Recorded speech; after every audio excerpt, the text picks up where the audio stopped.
Hello, my fourth grade friends. I hope you guys had a spring break. I hope you guys were able to go outside and enjoy the weather. I know it was kind of cold and snowy all week, but at least Saturday and Sunday was nice. So I hope you were able to go outside and enjoy the weather. Before spring break, we were reading about the family suddenly in Alabama, and now they have their own home. So that's where we would pick up. They were staying with what they call the cowboy, who owned a car company, and he had helped them settle and get used to the United States. Now they have a house of their own, and the mom had sent a letter to back home in Vietnam to see if maybe they have word of the rest of their family. So that's where we were lead off. Third rule. Now we are in August, in the summertime of this story. Always an exception. Do not add an S to certain nouns. Remember, she's learning English and she's like, oh, it's so tricky. It is, isn't it? One deer, two deer. So you don't add an S to the end of deers to make it plural. It's deer, one deer. It's not deers. Do you see any deers? Two deers. Two deer. One deer, two deer. Okay, so she said, do not add an S to certain nouns. Why no S for two deer, but S for two monkeys? Crazy. English language is so hard to learn. Brother Kwong says, no one knows. And that's the best answer. He can't explain. That's just the way things are. So much for rules. Whoever invented English should be bitten by a snake. Passing time. That was August 26th. I studied the dictionary because grass and trees do not grow faster just because I stare. I look up. Jane not listed. Sees to eyeballs something. Spot, a stain. Run, to move really fast. Meaning eyeballs, stain, move. That doesn't make sense. I throw the dictionary down and I ask Brother Kwong. Jane is a name, not in the dictionary. Spot is a common name for a dog. Girl named Jane sees a dog named Spot run. Jane sees a Spot run. That's funny. I can't read a baby book. Who will believe I was reading Not Lien? It must be a very hard book to read in Vietnam. But then, who here knows who he is? Exactly, right? We're like, who is that? August 27th. Now we're nay, not he. Brother Kwong is tired of translating. Our sponsor takes me to register for school alone. As my personal cowboy for the day, he would surely let me ride his horse. I start to climb onto his too tall truck, but his two fingers walk the air. That means I'm walking to school. He's going, nope, we are not driving. We are walking. Turn right where flowers big as dinner plates grow strangely blue. Turn left where purple fluffy wands arch on tall brushes, inviting butterflies. Sweat beads plump up on my cowboy's upper lip. My armpits embarrass me. I must remember not to raise the reins high. We walk and walk on a road where the horizon keeps extending. Finally, we stop at a fat red brick building. Paperwork, paperwork, more paperwork. With a woman who pats my head while shaking her own, I step back, hating pity. Having learned from Mother that pity giver feels better, never the pity receiver. So that means, like, you might feel sorry for someone, but, so with the mom is saying, the pity giver feels better, never the pity receiver. Meaning, if you say, oh, I feel so bad, like, yeah, that's okay. But the person who actually, you know, felt the bad thing, like them, having to leave their home and stuff, they're the, it never feels better for them, because they're the one that had to experience that, leaving their home in a boat, seeing all these people die and get sick. So they will never forget that, leaving their home, losing their families, leaving their families. It will always be hard for them. But for us to say, oh, I feel so bad, like, oh, she's saying that we'll get over that. But for them, they will never get over it. On the walk home, I take a deep breath, forcing myself to say, you horse, he, I go. My personal cowboy shakes his head. I repeat myself and gallop. He scrunches his face. He's like, what? What is he saying? I say, horse, and he, until my throat hurts. We get home. Brother Kwong has to translate after all. No, Mr. Johnson doesn't have any horses, nor has he ever ridden one. So she's thinking he's a cowboy. He's got to have a horse. But in reality, he has no horse. Just because he wears a cowboy hat does not mean he is a cowboy. What kind of a cowboy is he? She's thinking. To make it worse, the cowboy explains horses here go neigh, neigh, not he. No, they don't. Where am I? August 29th. Fourth rule. Some verbs switch over just because. I am. She is. They are. He was. They wore. Would it be simpler if English and life were logical? August 30th. The outside.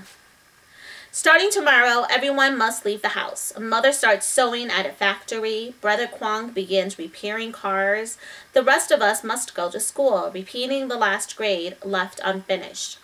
Brother Vu wants to be a cook or teach martial arts, not waste a year as the oldest senior. So he's in high school, about to finish high school. Mother says one word, college. Brother Kwa gets an old bicycle to ride, but Mother says I'm too young for one, even though I'm a 10-year-old girl in the 4th grade when everyone else is 9. Mother says worry instead about getting sleep because from now on, no more naps. You will eat lunch at school with friends. What friends? You'll make some. What if I can't? You will. What will I eat? What will your friends eat? But what will I eat? Be surprised. I hate surprises. Be agreeable. Not without knowing what I'm agreeing to. Mother sighs and walks away. September 1st. So imagine, she doesn't know what kind of food are at school lunches. So she's like, and she doesn't even know the type of food we have. She doesn't know what hot dogs are. She doesn't know what pizza is, chicken tenders, hamburgers, anything like that. So she's like, what am I going to eat? What do I even know what I'm eating? What is this thing in front of me? So she's already worried. And Mom's like, oh, you'll get used to it. Sadder laugh. At school. I wake up with dragonflies zipping through my stomach. I eat nothing. I take each step towards school evenly, trying to hold my stomach ready. So she's really, really nervous. And, you know, when you get nervous, your stomach kind of feels squeezy. It helps that the morning air glides cool like a constant washcloth against my face. Deep breaths. I'm the first student in class. My new teacher has brown curls looped tightly to her scalp, like circles on a beehive. She points to her chest. Miss Scott, saying it 3 times, each time louder with even more spit. I repeat, Miss Scott, carefully to hiss every S, because that's what she said. That's what the teacher said, so she's going to copy the teacher. She doesn't seem impressed. I tap my own chest. Ha! She must have heard ha, as in funny, ha ha. Well, maybe that's not how they say it. I don't know how to say it either. She fakes a laugh. I repeat, ha! And I wish I knew enough English to tell her to listen for the didactical mark. This one directing the tone downward. Ha. Not ha, but ha, like down. You're kind of saying the last part down. Ha. The new teacher tilts her head back, fakes even a sadder laugh. Like, oh, I don't understand what you're saying. September 2nd in the morning. Rainbow. I face the class. Miss Scott speaks. Each classmate saying something I don't understand, but I see. I think they're maybe telling her their names. Fair hair on skin dotted with spots. Fuzzy dark hair on skin shiny as lacquer. Hair and color of root on milky skin. Lots of braids on milk chocolate. White hair on a pink boy. Honey hair with orange ribbons on see-through the skin. Hair with barrettes in all colors on bronze bread. I'm the only one. Straight black hair on olive skin. September 2nd, mid-morning. Black and white and yellow and red. The bell rings. Everyone stands. I stand. They stand up. So do I. Down a hall. Turn left. take a tray, receive food, sit. On one side of a bright, noisy room, light skin, other side, dark skin. Both laughing, chewing, as it never occurred to them someone, medium, would show up. I don't know where to sit at any more than I know how to eat the pink sausage. Hot dog, haha. Snuggled inside bread shaped like a corn cob, smeared with sauces yellow and red. Yep, definitely hot dog. Oh, but ketchup and mustard. No, no, no. I think they are making fun of the Vietnamese flag until I remember no one here knows what the flag's color. I put down the tray and wait in a hallway. September 2nd at 11:30. Loud outside. Another bell. Another line. This time outside. Every part of the rainbow surrounds me, shouting, pushing. A pink boy with white hair on his head and a white eyebrows and white eyelashes pulls my arm hair. Laughter. It's true, my arm hair grows so dark and black. Maybe he is curious about my long black arm hair, like I was curious about the golden fuzz on the arm of the rescue ship sailor. He pokes my cheek. Howls from everyone. He pokes my chest. I see nothing but squeezed eyes, twisted mouths. Nope, they are not curious. Oh, they're making fun of her. That's so sad. I want to pluck out every white hair and see that boy's scalp match the pink of his face. I wish this, but I walk away. September 2nd in the afternoon. She's not having a very good first day.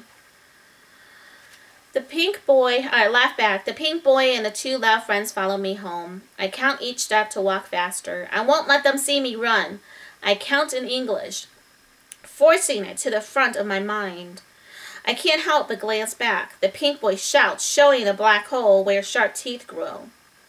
I walk faster, count faster in English.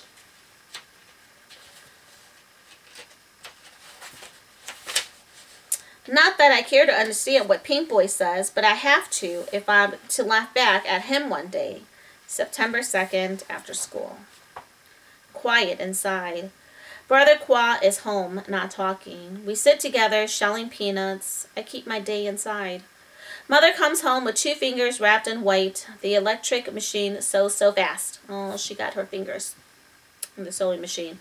Brother Kwang comes home, throws down his uniform shirt, and goes to the bathroom. At dinner, his fingernails are still rimmed in black oil. Brother Vu comes in whistling. He eats 2, 3, 4 pork chops. I eat 1, 2 chops. I have a feeling having muscle makes whistling possible. September 2nd, evening. Fly kick. I sneak into my brother's room. A full moon shines on the bulkiest lump. I shake it awake. Outside! Brother Vu swats my hand but follows me. Moonlight turns us silver. They pulled my arm hair. They threw rocks at me. They promised to stomp on my chest. Brother Vu yawns. A boy did pull my arm hair. Brother Vu pats my head. Ignore him. It wasn't like I follow him around. Why are you whistling? Someone called me a ching chong. Is that good? Didn't sound good. Then he tripped me, so I flew up and almost scissor kicked him in the face. You missed? I wanted to stop, not hurt him. I didn't even like seeing him scared. I would have kicked him. Teach me to fly kick, please. Not with your temper. I shout. I'm so mad. I shouldn't have to run away. Tears come. Brother Vu has always been afraid of my tears. I'll teach you defense. How would that help me? He smiles huge, so certain of himself. You'll see. September 2nd, late. So we'll stop there, okay? That was one day of her day. It was really sad. First day of school did not go so well. Her friends and her classmates are making fun of her just because she looks different. I remember when I came here, I was 9 years old, and when I came here from Taiwan, it was really difficult. I didn't know a word of English. I told some of you guys last year that were in my class. I didn't know a word of English. I had to learn it. It was very difficult because you didn't understand what your friends are telling you, and it sounds like her friends are making fun of her. My friends luckily did not make fun of me, so that was one good part. They're all very nice. They all wanted to help me. They all wanted to sit next to me and show me things. So that was one nice thing. My experience was very different than this girl's, but it sounded like they were making fun of her. The boys are poking at her, trying to chase her and stuff. So hopefully things get better for her. Look, we're about halfway through the book. You're right here. So it's a fast read, so hopefully we'll be done by the end of the school year. I hope you guys have a good week and are well rested from spring break and ready to start at it again. So we'll finish, well, actually we'll probably finish in a few weeks. It's, like I said, it's pretty fast reading. So I will see you guys next week, okay? Have a good week. Bye.